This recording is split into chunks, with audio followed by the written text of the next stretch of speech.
कुंज बिहारी श्री हरिदास राधे राधे। ये ब्रज का एक दिन की आगे की लीला। गोप अपने घरों में कैसे उठते हैं।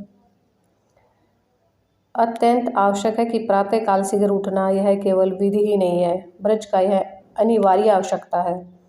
किसान और गोपालक का काम प्रातः देर से उठकर चल नहीं सकता। गाय वृषभ सब सूर्योदय से पश्चात पूरा श्री राधे उठ जाते हैं। उठते ही उन्हें चारा चाहिए। गोदोहन से पूर्व गायों को तृप्त न किया जाए तो वे प्रसन्नतापूर्वक दूध नहीं देंगी। ब्रह्म मुहूर्त के प्रारंभ में ही निद्रा त्याग कर उठ जाना ब्रज में प्राय सबका स्वभाव है। यह बहुत मधुर व्यवस्था है।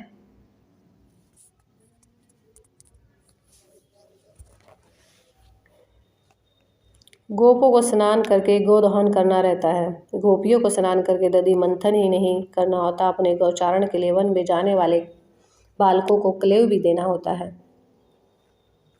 और यह कलेव बासी तो नहीं दिया जा सकता। ब्रज राजकुमार को भी तो उनका यह सखा अपनी छीकों में से कुछ खिलाना चाहेगा वन भोजन के समय।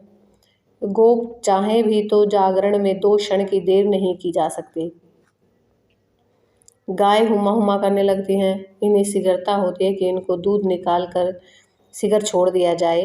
प्रातःकाल कितना भी उत्तम दाना चून मिलाओ, पशु भरपेट आहार ही नहीं करते। गाय चारा कम खाती और हुंकार अधिक करती हैं। दूध दूहे जाने के लिए शीघ्रता केवल पशुओं को ही नहीं होती, सबको शीघ्रता रहती है। बालक एक और पुकारना प्रारंभ करते हैं। माताएं कितना भी प्रयत्न करें, ये मुख झूठा करके गाय खोल देंगे। प्रातःकालीन कलेव तो नंद भवन में ही सब अपने सखा के साथ करना चाहते हैं, किंतु उठते ही हड़बड़ी में पड़ेंगे। ब्रजराज बाबा यमुना पहुंच गए होंगे, ऐसा बोलेंगे। गोपों को भी गायों को चारा डालकर यमुना तट पहुंचना होता है। नंद नंदन को स्नान करते देखने की लालसा किसे नहीं होती। वह अग्रज और सखाओं के साथ चाहे जब चाहे जिस पर जल उछालने लगेगा, चाहे जब अपने नन्हे सुकोमल हाथों से किसी गोप की पीठ धोने की चेष्टा करेगा।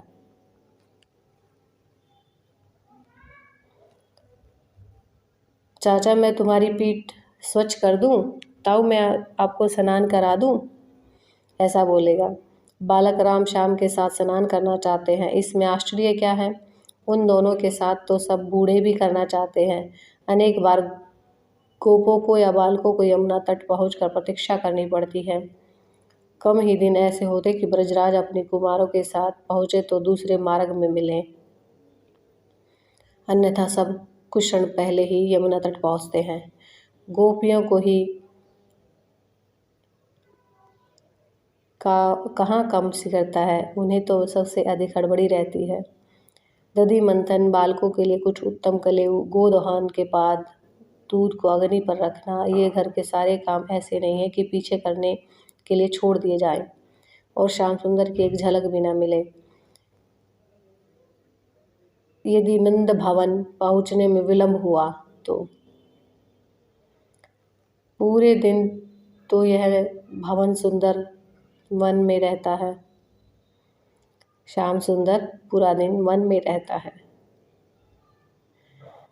अब प्रातः भी उसे देखा न जा सके तो दिन कैसे पूरा होगा।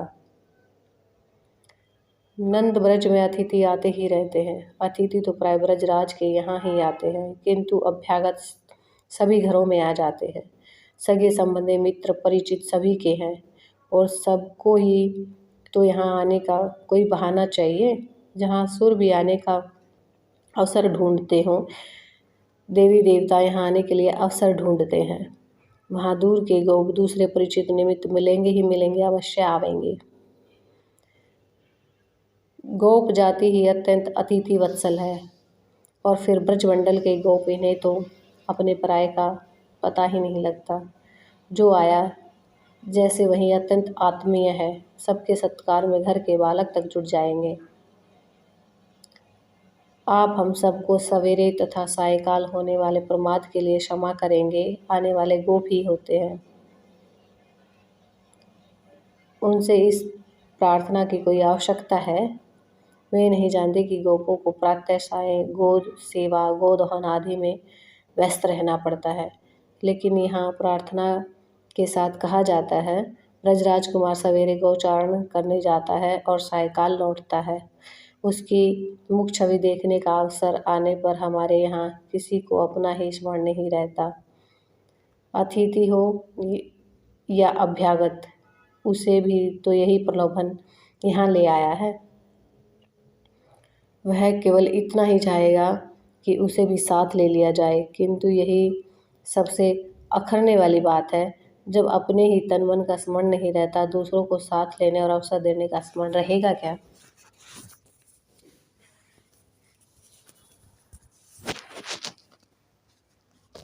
आप उस समय साथ हो लें, केवल समय सूचित करके अत्यंत विनम्र करेंगे सब। उस समय कोई प्रमाद हो जावे तो उसे क्षमा कर देंगे। अतिथि अभ्यागत प्राय उठने के वैष्णवी न भी हो तो यहाँ उन्हें उठना नहीं पड़ता। गोपियाँ उठते ही सब दीपक जलाकर दधि मंथन करने लगती हैं। दधि मंथन के साथ उनके मधुर कंठ अपने ब्रज राजकुमार की भुवन पावन कीर्ति का गायन करने में तन्मय होते हैं। वह दधि मंथन आभूषणों की झंकृत एवं गायन ध्वनि क्या ब्रज से दूर दूर तक भी कहाँ तमस का लेश रहने देती है। आलस तो कहीं रहने ही नहीं देती कि कोई उस समय नींद ले सके। उस समय तो मुनियों को भी बलपूर्वक अपने को सावधान रखना पड़ता है, जिससे उनका चित्त समाधि में स्थित हो सके। श्री राधे। और नित्यकृत का समय व्यतिकृत न हो। ब्रज में तो सबको रात्रि में कुछ घड़ी नींद कैसे आती है, यह समझना भी मुश्किल है। गोपों, गोपियाँ, बालकों को किसी को भी नींद आती ही नहीं है। सबको प्रतिदिन की लगी रहती है कि आज देर से उठे, उन्हें उठने से विलम्ब हो गया है, ऐसा लगता है सबको। उठते ही हड़बड़ी में पड़ते हैं। इनके यहाँ आए अतिथि अभ्यागत को भी हड़बड़ी प्राय लगती ही रहती है। वे भी उसकी लपेट में बचते नहीं हैं, बचना चाहते भी नहीं हैं। श्री ब्रजराज तनय की प्रातःकालीन झांकी प्राप्त करने को उत्कंठित प्राण प्रातः हड़बड़ी में तो जगेंगे ही जगेंगे। कुंज बिहारी श्री हरिदास।